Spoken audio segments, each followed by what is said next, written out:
अगर दम होती तो मैं 18 साल से कैसे होता। ये लोग मेरा जमीन पर मुकाबला नहीं कर सकते। कोई बहन मजबूर नहीं रहेगी, हर एक के अकाउंट में पैसा आएगा ताकि वो विवश ना हो, छोटी मोटी जरूरत पूरी ना करने की मजबूरी उसके मन में ना हो। जनता है लोकतंत्र में, तो मैंने एक बार जनता ही से पूछ लिया कि लड़ूंगी नहीं लड़ूं, बताओ। लोगों ने कहा लड़ो। पार्टी का आदेश सब मानते हैं, प्रसन्नता के साथ वो चुनाव लड़ रहे हैं और भारी वोटों से जीत रहे हैं। और हमारे साथ हैं पूरे मध्य प्रदेश की लाडली बहनों के लाडले भाई, यहाँ की भांजियों के मामा और प्रदेश के मुख्यमंत्री शिवराज सिंह चौहान जी हमारे साथ हैं। शिवराज जी, ये लाडली बहना का जो आपने एंड में शुरू, जब चुनाव आने से पहले ये जो लाडली बहनों को जो आपने पैसे देना शुरू किया, और इसको हम देख रहे हैं कि आप काफ़ी चुनाव का एक बड़ा मुद्दा बना रहे हैं, और ये भी कह रहे हैं अभी के जो आपके भाषण हैं उसमें तो आप धमका भी रहे हैं अपने विरोधियों को कि अगर मेरी बहनों को और मेरी भांजियों को कुछ कहा तो अच्छा नहीं होगा। तो क्या इस चुनाव में आपको लगता है कि लाडली बहना ही गेम चेंजर है आपके लिए? महिला सशक्तिकरण का एक बहुत महत्वपूर्ण कदम है लाडली बहना योजना। लेकिन अब ये बहुत पहले से कई कदम हम उठा चुके हैं, जैसे लाडली लक्ष्मी योजना बेटियों के लिए। स्थानीय निकाय के चुनाव में 50% रिजर्वेशन अपनी बहनों को मैंने दिया सबसे पहले देश में।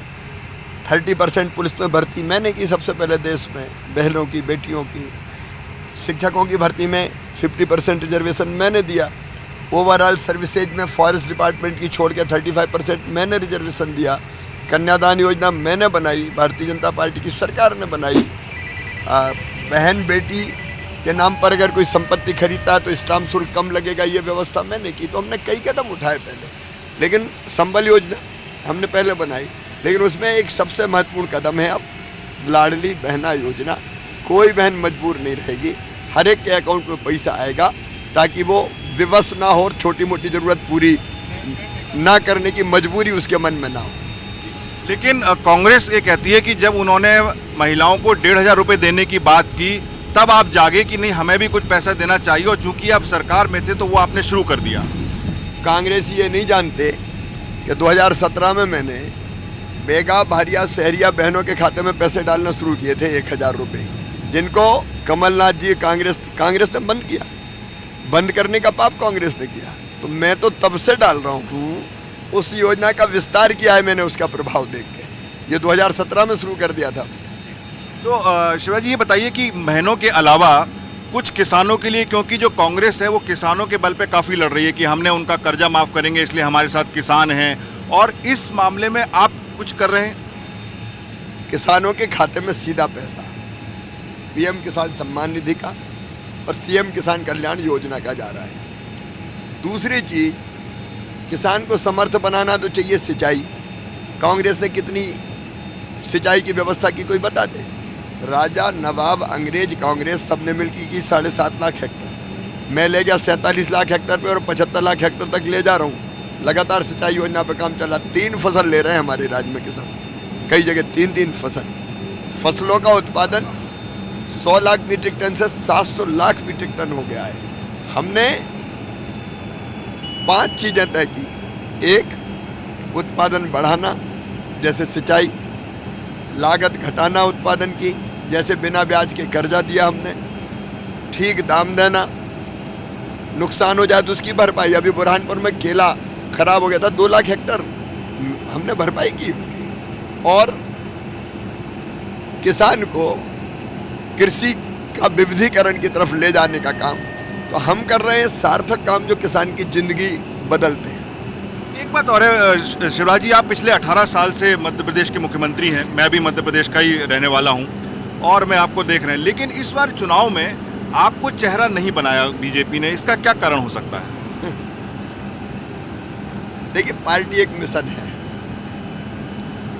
एक वैभवशाली, गौरवशाली, संपन्न, समृद्ध, शक्तिशाली भारत के निर्माण का, और उसके लिए समृद्ध और विकसित मध्य प्रदेश बनाना है। मेरे लिए जनता की सेवा का माध्यम है मेरी पार्टी। मेरी पार्टी मुझसे या किसी से भी वो क्या करेगा ये तय करती है पार्टी। तो पार्टी जो तय करती है हम लोग सब उसी पर चलते हैं, क्योंकि हम अपने लिए नहीं सोचते मैं कहाँ रहूँगा, हमको तो देश को आगे ले जाना है। बाकी जनता के बीच में हम कहीं भी जाए, जनता का प्यार और आशीर्वाद साथ में है। बहुत अच्छी बात है कि बीजेपी में मैंने देखा है कि सब एक साथ मिलते हैं। क्या इसी चक्कर में सारे बड़े नेताओं को टिकट दे दिया इस बार? क्या ये क्या वजह रही, सारे मंत्री सबको लाके यहाँ पर टिकट दिया? ये तो रणनीति होती है पार्टी की चुनाव की, तो चुनावी रणनीति का हिस्सा। एक और आरोप आप पे लगाते हैं विरोधी कि इस समय भाजपा में 3 तरह की भाजपा है, शिवराज भाजपा, महाराज भाजपा और एक नाराज भाजपा। आप क्या कहते हैं कि उसमें? ये सब चीज़ें बकवास है। भाजपा केवल भाजपा है, हम सब एक है, मिलकर स्नेह और प्रेम से चुनाव लड़ रहे हैं। ये एक जो भ्रष्टाचार का सर आप पे आरोप लगाते हैं लोग कि आपकी सरकार ने इतना भ्रष्टाचार किया, हमने डेढ़ साल में जो हमने जो काम किया वो सब आपने काम रोक दिए। आपको लगता है कि इनमें कुछ दम है और ये केवल राजनीति चल रही है? अगर दम होती तो मैं 18 साल से कैसे होता। ये लोग मेरा जमीन पर मुकाबला नहीं कर सकते, जनता में मुकाबला नहीं कर सकते। महाभ्रष्ट अगर कोई है तो कांग्रेस है। 2G, 3G, 4G जीजाजी घोटाले कौन ने किए?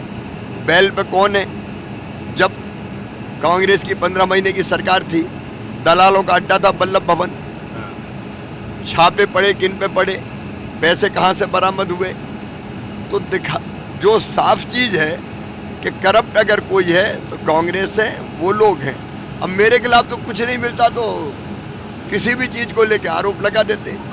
मुख्यमंत्री, पिछले चुनाव में 2018 में मैं आपके साथ जन आशीर्वाद यात्रा में बस में गया था, लेकिन इस बार कोई ऐसी यात्रा, हम इस बार हवाई जहाज में जा रहे हैं, आप अलग अलग सभाएं कर रहे हैं, बल्कि बहुत परिश्रम कर रहे हैं। मैं दर्शकों को बता दूं कि शिवराज सिंह जी एक ऐसे मुख्यमंत्री हैं जिनको मैंने देखा है कि एक एक दिन में 12-12 सभाएं करते हैं। सुबह से शुरू होते हैं और रात के 2 बजे तक काम करते हैं। आज भी उनकी 12-12 सभाएं हैं। तो इस बार जन आशीर्वाद यात्रा में, जैसे हम पिछली बार गए आपके साथ, 2 बार मैं बसों में गया, तो कोई इस तरह की यात्रा आपके साथ नहीं निकाली गई? नहीं, बीच में मैं जन आशीर्वाद यात्रा में गया था, लेकिन मैंने उपयुक्त ये माना कि लगातार 3-4 महीने रोड पर चलने के बजाय मैं शासकीय कार्यक्रम मेरे बहुत थे, योजनाएं थी, लोकार्पण शिलान्यास थे, वो करूँगा तो ज़्यादा बेहतर होगा। जैसे आज भी मैं शाम के 5 बजे तक हेलीकॉप्टर पे चलूँगा और बाद में बाय रोड सभाएं करते हुए फिर लौटूँगा। तो ये क्या कहते हैं, मैं एक बार और पूछूंगी, जो बड़े नेताओं को उसमें आपने टिकट दिया, उसमें कई लोगों ने टिकट चुनाव नहीं लड़ने की भी इच्छा जाहिर की। कैलाश विजयवर्गीय हैं, वो चाहते थे कि चुनाव ना लड़ें, तो कुछ ऐसा था कि ऊपर से थोपा गया? नहीं, मुझे नहीं लगता। कैलाश जी ने किस संदर्भ में ये बात कही, वो अलग संदर्भ में वो कही होगी। पार्टी का आदेश सब मानते हैं, प्रसन्नता के साथ वो चुनाव लड़ रहे हैं और भारी वोटों से जीत रहे हैं। अभी तक आपका घोषणा पत्र नहीं आया है यहाँ पर, इसमें देरी क्यों? नहीं, अभी काम उस पर चल रहा है, केंद्र अंतिम फैसला करेंगे। एक चीज़ बताइए कि क्योंकि मध्य प्रदेश में जब आप आए, पहले शुरू में इन्वेस्टर समिट हुआ, लेकिन यहाँ पर युवा जो है, जब हमने युवाओं से बात किया तो उनका ये कहना है कि रोजगार की हमें ज़रूरत है। आप हमें पैसा दे रहे हैं, महिलाओं को दे रहे हैं, भांजियों को दे रहे हैं, लेकिन रोजगार के लिए आप क्या कर रहे हैं इस राज्य में? एक नहीं, अनेकों कदम। शासकीय भर्तियाँ चल रही है, 1 लाख लगभग इसी साल 60,000 को नियुक्ति पत्र दे चुके हैं। मुख्यमंत्री सीखो कमाओ योजना, जिसमें स्किल्ड मैन पावर तैयार हो, पैसा भी मिले। स्वरोजगार की योजनाओं में हर महीने 3.25 लाख युवाओं को हम स्वरोजगार के लिए लोन देते हैं, जिसकी गारंटी सरकार लेती है, इंटरेस्ट सब्सिडी भी होती है। एक चीज़ बताइए कि आजकल शिवराज जी, हम आपके भाषण देख रहे हैं, तो ये भावुक आजकल आप इतना क्यों हो जाते हैं, क्या वजह है इसके पीछे?